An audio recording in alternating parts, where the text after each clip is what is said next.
किसान को इसका फायदा हो, इसलिए मैं वायदा नहीं करना चाहूंगा। आपको खुले मन से बात कहते जा रहा हूं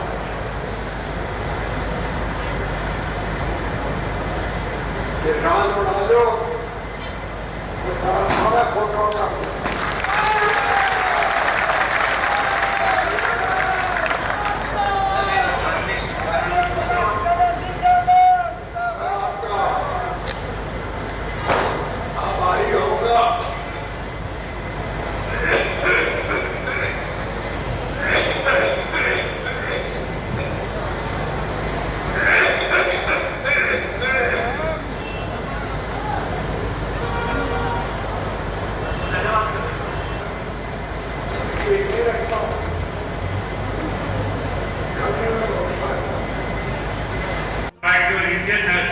पार्टी के सभी बहुत वरिष्ठ कर्मठ मेहनतकश कार्यकर्ता साथियों, पत्रकार छायाकार दोस्तों, मेरे से पहले जो साथी बोलने वाले थे उन्होंने आपके बीच में खुल करके इस बात को लेकर के चर्चा करी कि पहले 10 वर्ष तक किस तरह से कांग्रेस पार्टी ने इस प्रदेश को दोनों हाथों से लूटने का काम किया। लोग कांग्रेस से परेशान हुए, दुखी हुए। कांग्रेस को सत्ता से पार करके भारतीय जनता पार्टी को देश और प्रदेश में सत्ता सौंपने का काम किया। इस उम्मीद के साथ सत्ता का परिवर्तन किया था कि भारतीय जनता पार्टी ने जो बात लोगों के बीच में वायदे के रूप में करी थी, हर नागरिक के मान के चलता था कि सारे वायदे पूरे करेंगे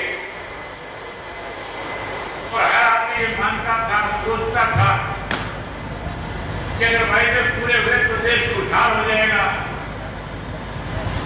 लोग गरीबी रेखा से ऊपर उठ जाएंगे, आम आदमी को सुख और सुविधाएं प्रदान कर दी जाएगी। लेकिन साथियों, भारतीय जनता पार्टी ने भी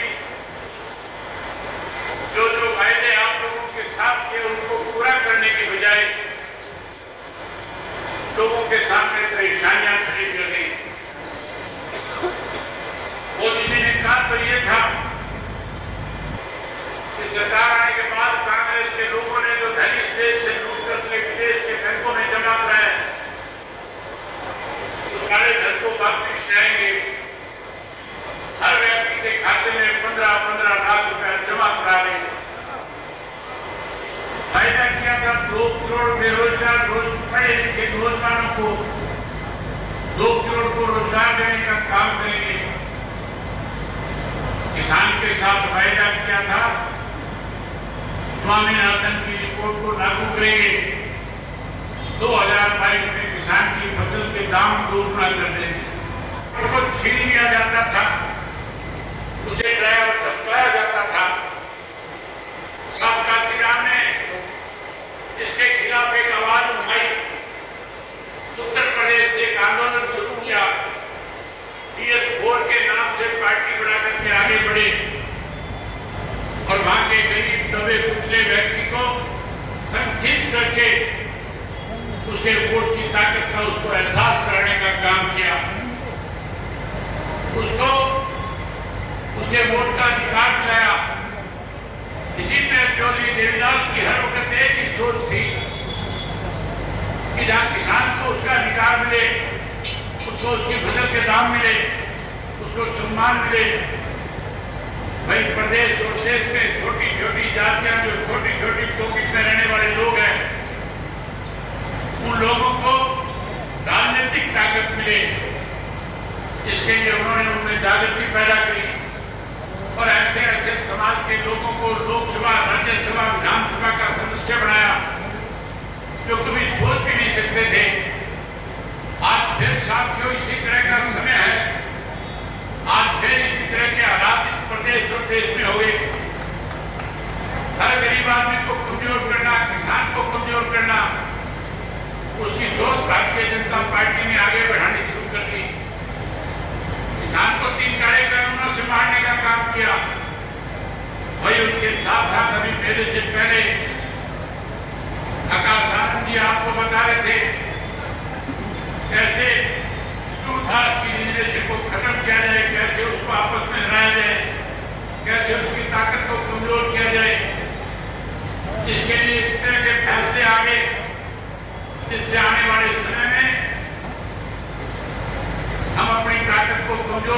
जाएंगे, आपस में बढ़ जाएंगे।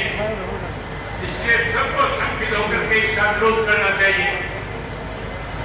जहां साथियों अपनी ताकत बढ़ानी सीखो, वहीं अब हरियाणा प्रदेश के अंदर जब चुनाव आए, जिस सरकार ने आपको मुश्किल दौर से गुजारने का काम किया, हरियाणा प्रदेश में भाजपा की सरकार बनने के बाद किस तरह से दोनों आपस में प्रदेश को लूटा गया, कैसे हरियाणा प्रदेश के अंदर बड़े बड़े घोटाले किए गए, हजारों हजारों करोड़ रुपए के घोटाला करके प्रदेश को लूटने वाले लोगों को सबक मिले।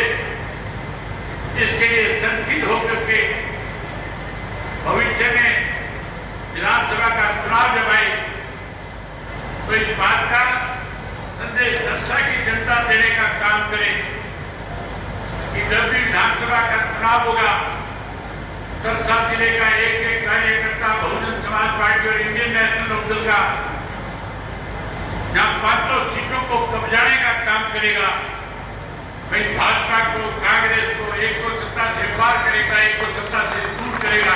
2 रुपए वाला जो गैप है इसको खत्म करेंगे। हर गृहिणी के घर के अंदर महीने की हरियाणा प्रदेश में 1 तारीख को गैस का सिलेंडर सरकार की तरफ से मुफ्त में देने का काम करेंगे।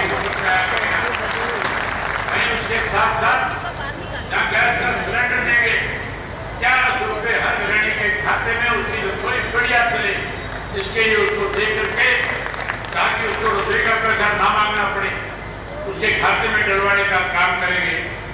वही साथियों, आप सबसे बड़ी जरूरत है जो मुफ्त पीने के पानी की है, आप सबसे बड़ी जरूरत जो है बिजली की है, आप सबसे बड़ी जरूरत जो है वो शिक्षा की है, चिकित्सा की है।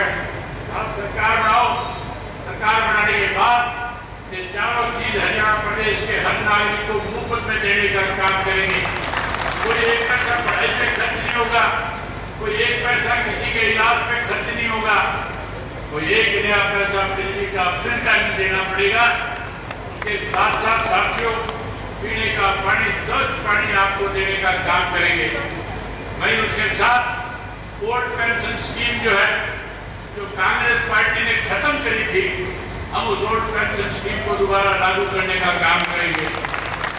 वहीं उसके साथ साथ आज जो कहीं ना कहीं जो भर्तियां की जाती है, जिसके अंदर सबसे बड़ी एक सोच समझ करके कैसे बैकवर्ड का और स्कूल का किस तरह से दोनों जातियों का आरक्षण खत्म हो, कैसे ये लोग इससे वंचित हो, इसके लिए जो इन्होंने कौशल रोजगार योजना शुरू करी है, हम उसको खत्म कर देंगे। वहीं उसके साथ साथ आंगनबाड़ी वर्कर, आशा वर्कर और उसके साथ साथ सफाई का जो मजदूर है उसको पक्का करने का काम करेंगे। प्रदेश में पक्की नौकरी देकर के नौजवानों को आगे बढ़ाने का काम करेंगे। वहीं साथियों हर गरीब आदमी को 2 गज का प्लाट देंगे और चौधरी देवीलाल आवास योजना के तहत पक्का मकान भी बना करके देंगे। पोर्टल से दुखी हो कि नहीं हो, ये जो पोर्टल बना रखे सरकार ने, उनसे दुखी हो नहीं थे, लोगों ने विश्वास किया, भरोसा किया, सरकार बना ली। लेकिन साथियों सरकार बनने के बाद लोगों को सुविधाएं देने की बजाय, किसान की फसल के दाम बढ़ाने की बजाय 3 का एक कानून बना दिए। 13 महीने तक हमें लड़ाई लड़नी पड़ी। दिल्ली के चारों तरफ के जो बॉर्डर थे, लाखों किसान अपना घर बार, परिवार, बच्चे, खेत सब छोड़ करके कैसे 3 काले कानून वापिस हो, कैसे किसान मजदूर के साथ न्याय हो, इसके लिए 13 महीने लड़ाई लड़ी थी। ताकि नतीजा ये निकला, देश के प्रधानमंत्री को 13 महीने के बाद ये बात समझ आई कि तेरा फैसला गलत है, किसान मर सकता है, घर वापसी तभी करेगा जब ये काले कानून खत्म हो जाएंगे। आखिर माफी मांगी, तीनों काले कानून वापिस किए और फिर बड़े बड़े किसान के साथ वायदा करके उसके कि एमएसपी का कानून बना दूंगा। आज तक साथियों एमएसपी का कानून नहीं है, इसलिए किसान को उसकी फसल के दाम पूरे नहीं मिलते। आज भी किसान परेशान है, दुखी है। जहां देश से भारतीय जनता पार्टी को सत्ता से बाहर करना चाहते थे, वहीं हरियाणा प्रदेश के लोगों ने अब एक मन बना लिया, फैसला ले लिया कि इस विधानसभा के चुनाव में जब भारतीय जनता पार्टी को सत्ता से बाहर करेंगे, वहीं यह भी फैसला ले लिया कि आने वाले समय में जब चुनाव होगा